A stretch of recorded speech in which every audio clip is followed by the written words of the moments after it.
Hi, guys. Welcome back to Health Decoded. I'm your nurse, Alex, and today we're talking about how caffeine, stress, and screens affect your sleep. If you've ever felt tired but wired, like your body is begging for rest but your brain won't shut down, I want you to know right away you are not alone. This episode isn't about fixing you or telling you everything you're doing wrong or giving you another routine to fail at. It's about understanding why your brain and your nervous system work the way that they do and what they need in order to wind down at night for bed. Sleep isn't something to be forced, it's something that your body allows when it's safe to relax. One of the most helpful things to understand about sleep is that it's not just physical, it's neurological. Your brain is always doing one main job, which is scanning for safety. All day long, it's deciding whether it's best to stay alert or if it's safe to rest. When it comes to sleep, your brain doesn't have an on off switch, it has to transition. During the day, we live mostly in our thinking brain, so we're analyzing, planning, reacting, that part of the brain is incredible, but it's also the last part to shut down at night. So when people say my brain is tired, or sorry, my body is tired, but my mind won't stop, what they're really describing is a brain that hasn't received a signal that's safe to power down yet. Sleep starts when the alert system's quiet and the rest systems can take over, and those two can't run at the same time. So, of course, I have to break down the anatomy and why things work. Several structures operate in the brain in order for sleep to happen.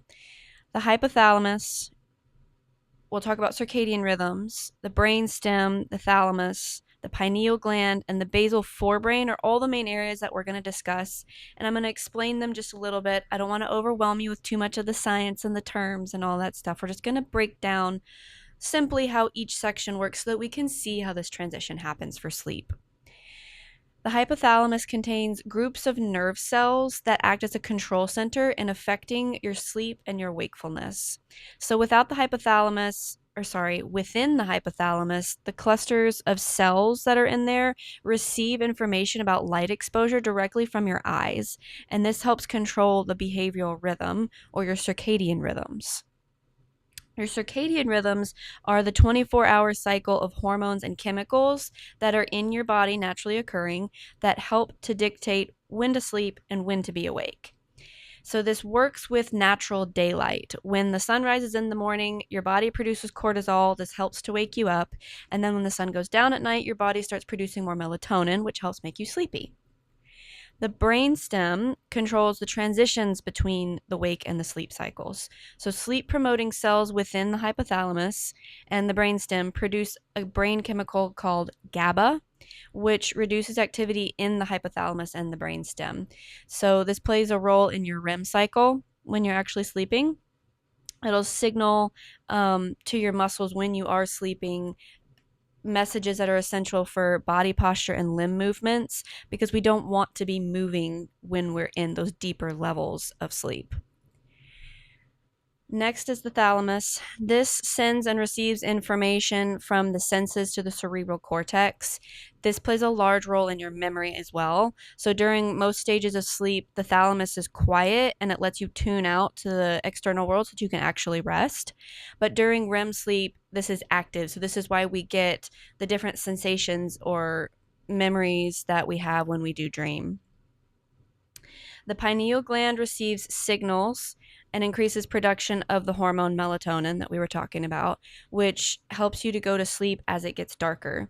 So the peaks and valleys of melatonin over time are important for your circadian rhythm to match the external cycle of light and dark outside.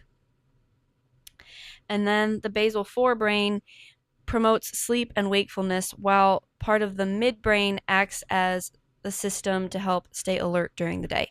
So a release of chemical called adenosine, which we'll get into a little bit in a second, helps to make you feel sleepy. So we wake up in the morning, we have high cortisol throughout the day, adenosine is produced by the body, and that makes us feel sleepy as we get towards the end of the day. And will help us feel more fatigued and tired and ready for sleep. And then, of course, melatonin comes into play in the evening as well. So, this is why winding down matters. You don't need a perfect routine, but your brain needs help transitioning out of that alert or that thinking brain. Without that transition, your nervous system stays on, and no amount of exhaustion can ever override that. So, getting into our first topic out of the three, caffeine. Caffeine speaks directly to the brain's alert system. It doesn't actually give you energy. What it does is it blocks adenosine that we were talking about. So, adenosine helps to make you feel more tired and more sleepy and more fatigued. If that's getting blocked, you're not feeling that, which is why you're feeling more wakeful after consuming something with caffeine in it. So, caffeine doesn't remove your need for rest, it just delays your body's awareness of it. Caffeine has a half life of about 6 to 8 hours, which means that half of the amount that you consumed is still in your body that many hours later.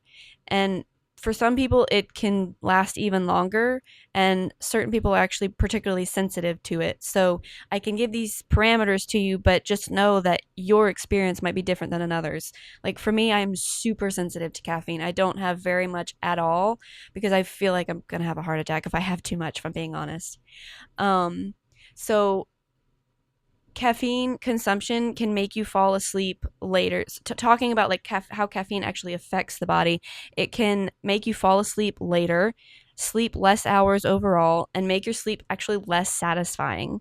And this can reduce the amount of deep sleep that you get as well, getting into those deeper REM cycles, which is important for feeling refreshed the next day.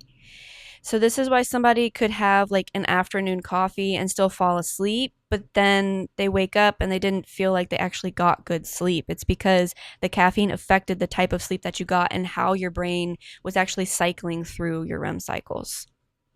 Essentially, your brain stayed partially alert because the caffeine was messing with your sleep. So the daily recommended limit of caffeine is 400 milligrams for adults. That's about 4 cups of coffee or 10 cups of Coke. So nothing wrong with drinking caffeine. I'm not telling you can't have it. Just be aware of how much of it you're taking in on a daily amount, but also how often throughout the day and the timing of it, because that can really affect your rhythms and when you fall asleep and all these other things that we've discussed. On to stress, the next topic. How stress affects sleep is a little bit different. Because stress doesn't just stimulate the brain, it tells us that something might not be safe. So there's actually a physical or physiological response that can occur with stress as well. So when you're stressed, your body releases cortisol and adrenaline, and these hormones exist for survival, not for rest, not for sleep. And what's important here is that your brain doesn't distinguish between physical danger or emotional urgency. So, work pressure or relationship issues or grief or financial stress, all of these signal the stay alert signals in your brain. And these types of situations can cause your brain to just stay on or ruminate and think constantly, which makes it hard to fall asleep at night. The physical and mental components that I was talking about, emotional symptoms can include the anxiety, the racing thoughts, not being able to turn it off at night. The physical symptoms can actually include increased heart rate or muscle tension or GI problems. The relationship between stress and sleep is cyclical. So if you're having these issues and you get poor sleep because of it, you'll feel more fatigued the next day, which will make you feel more tired. So if you got bad sleep, you'll feel stressed. Then if you feel stressed, you might get bad sleep. And it's a never ending cycle there. So when your mind races at night, that's not your brain malfunctioning. There's nothing wrong with you. That's just your nervous system saying, I'm still on watch and I don't feel safe yet. This is why trying harder to fall asleep often backfires. The effort keeps your thinking brain on. Sleep improves when your body feels safe, not when it feels pressured. A helpful reframe would be, what is keeping my nervous system activated right now, instead of what's wrong with me or why isn't this happening? Moving on through to screens, our last topic for sleep for today. Screens are tricky.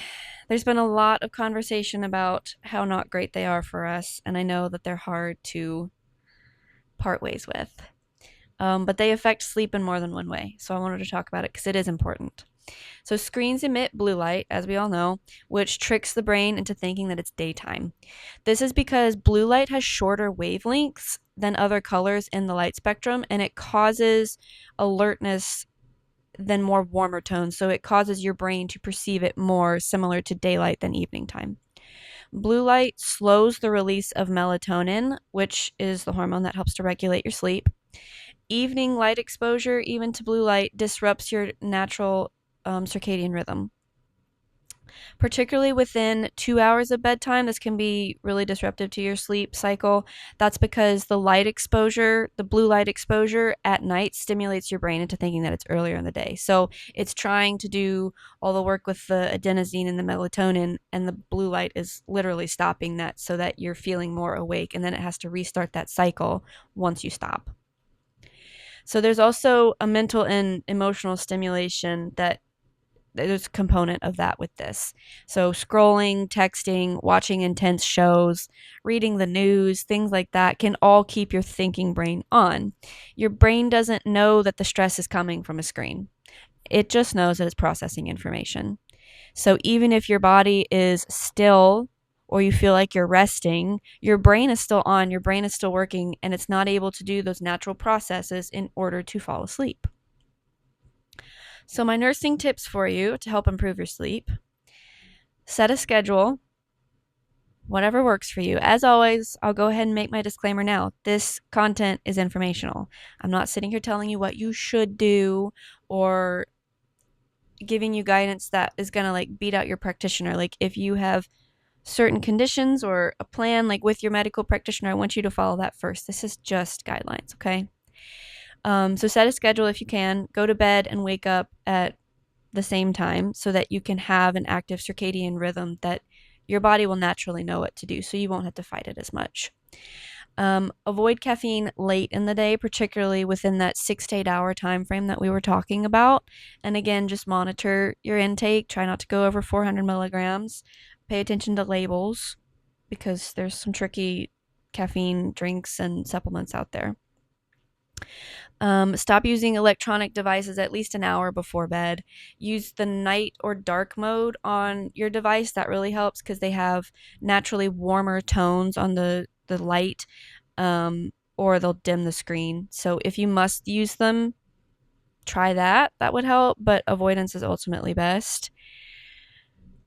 I'm going to go ahead and say it. Sleep with your phone outside of your bedroom. Just put it outside your bedroom. Get rid of it, particularly an hour before bed.